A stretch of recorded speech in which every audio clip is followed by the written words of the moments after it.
Padre, este livro, A Cabana, gerou uma infinidade de e-mails, não foi?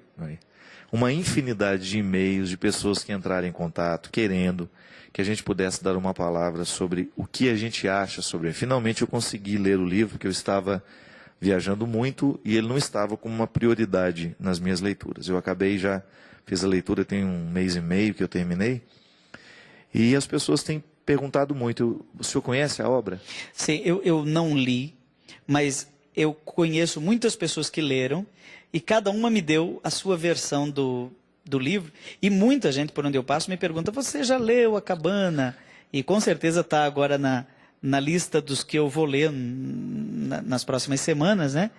Até porque é um livro, é um romance, não é? É uma história, na verdade, para quem não leu, é um senhor que perde uma filha dentro de um acampamento, né? De maneira muito brutal. Muito brutal, uma menina, Uma né? menina foi assassinada, ela foi sequestrada, foi assassinada, e ele nunca mais conseguiu encontrar o corpo. Só apenas teve vestígios de que houve realmente o assassinato, e isso se derrama sobre a casa dele. Este acontecimento destrói mesmo e parece que ele encontra o vestidinho numa cabana, né? Uma cabana. O vestidinho da filha. O vestido é encontrado numa cabana.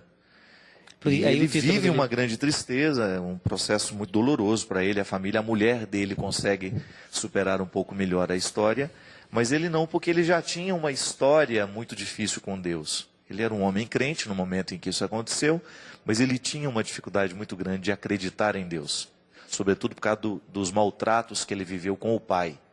O pai foi muito duro na vida dele.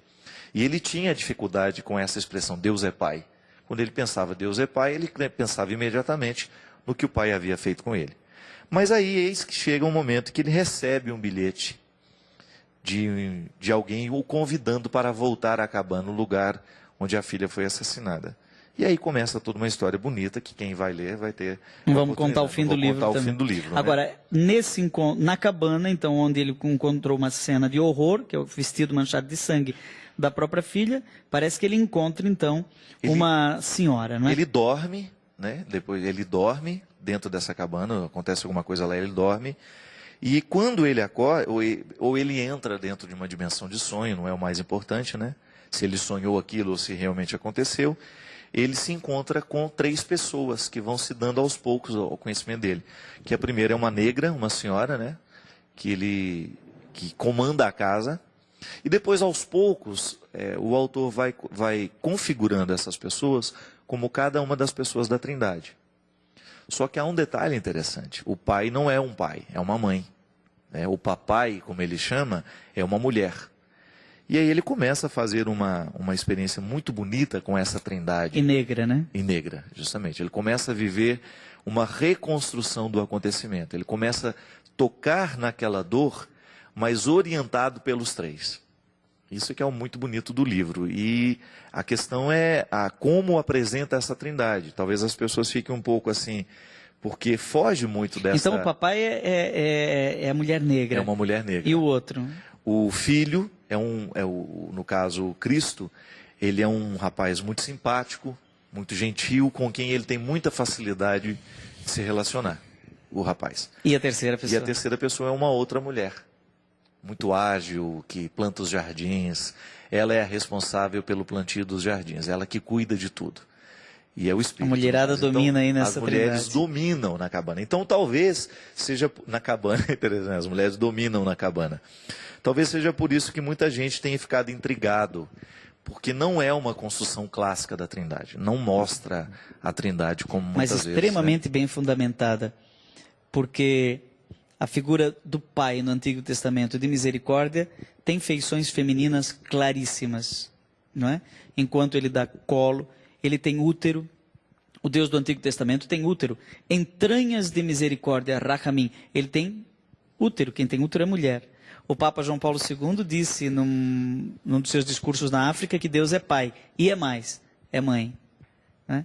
Então essa paternidade e maternidade de Deus não é biológico-sexual, mas ele é criador. Enquanto criador, ele gera. É muito mais próprio da mulher gerar do que do homem. Né? Homem não tem útero. Né? Então Deus não como já se diz, Deus não é menino nem menina. Né? Deus tem um gênero superior ao masculino e ao feminino. Então não está se discutindo questões de gênero aqui. E o Espírito Santo, curioso, é que o Espírito Santo no Antigo Testamento aparece como vento. Mas não vento, ventania. Ruach é feminino.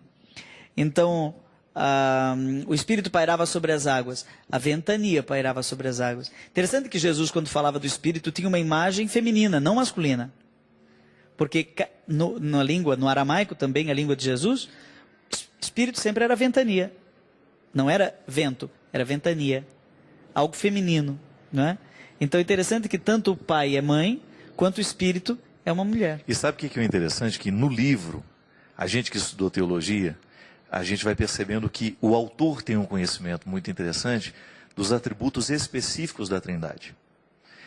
A gente percebe que cada um destes tem uma função específica, esse atributo específico, o Pai que cria, o Filho que salva e o Espírito que santifica, está muito presente no papel que cada uma dessas pessoas vai realizar na vida do Mac. Os atributos apropriados. Justamente. O Filho... Não, os atributos próprios. Específicos, da Trindade. O Pai é como se ele reconstruísse, é como se ele criasse novamente o Mac. O grande papel, a grande missão da mulher, dessa mãe, que ele chama de papai, é gerar ele de novo. É dar a ele um novo impulso, né? É como se estivesse soprando ele de novo. O filho, no momento em que ele sai nas experiências com Jesus, ele anda sobre as águas, aí faz uma série de experiências bonitas, é como se ele estivesse realmente vivendo um processo salvífico que o filho vai salvando de novo aquela criatura.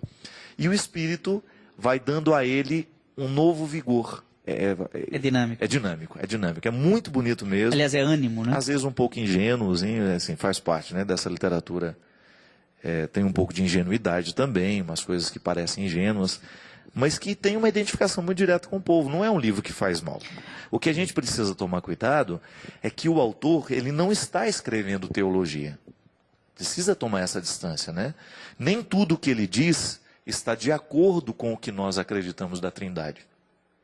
Agora, é uma sugestão bonita do que Deus é capaz de fazer na vida de uma pessoa. Isso vale. Isso o livro já vale por aí. Dimensão existencial interessante. Agora, tem uma coisa que me disseram a respeito das entrelinhas do livro, que eu queria saber com você que já leu e tem sensibilidade teológica. É que Deus aparece aqui como relação. O tempo todo. E isso, agora não estamos falando mais dos atributos próprios de cada pessoa, mas dos atributos apropriados. Uhum. É assim, ó. Os atributos próprios são o seguinte: o Pai é criador, o Filho é salvador e o Espírito Santo é santificador.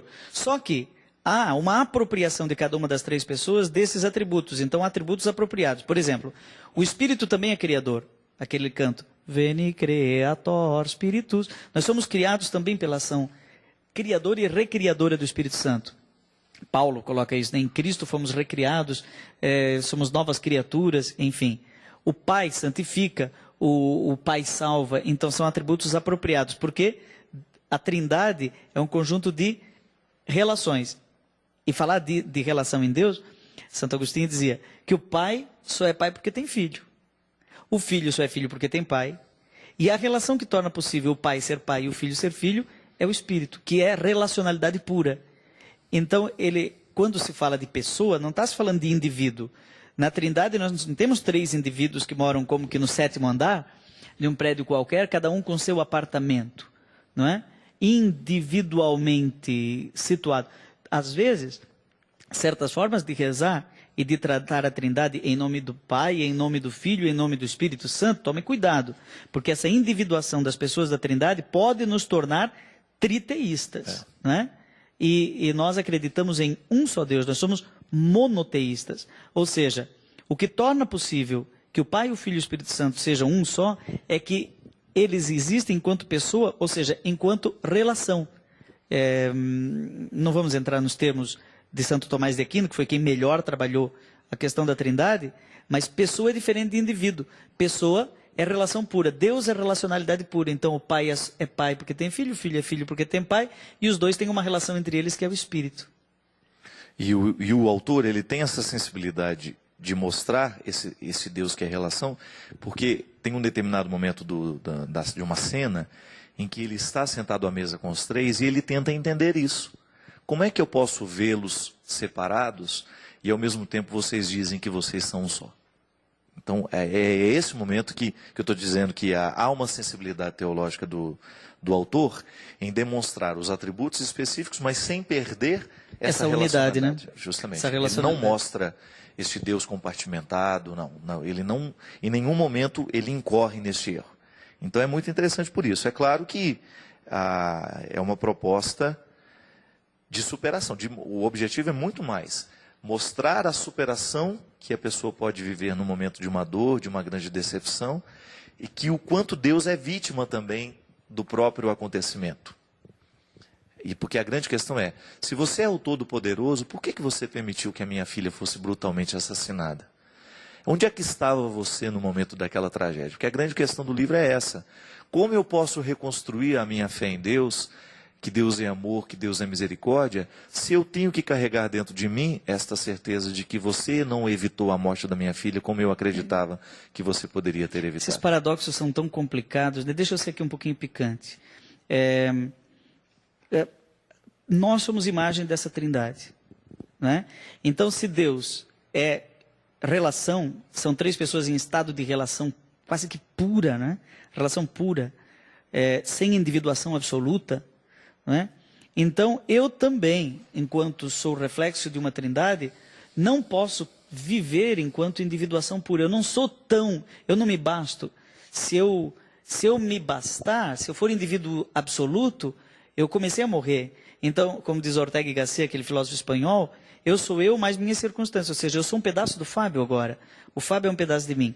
Me chama a atenção 2 livros seus, que estão nos 2 polos. Eu queria ouvir assim, como é que você descortina isso? Primeiro você fala, quem me roubou de mim? Que dá a impressão de que é um apelo à minha autonomia, à minha individualidade. Você tem que ser você para você poder se dar. Essa é a sua tese no livro. De repente você lança Carta entre Amigos, que é relacionalidade pura.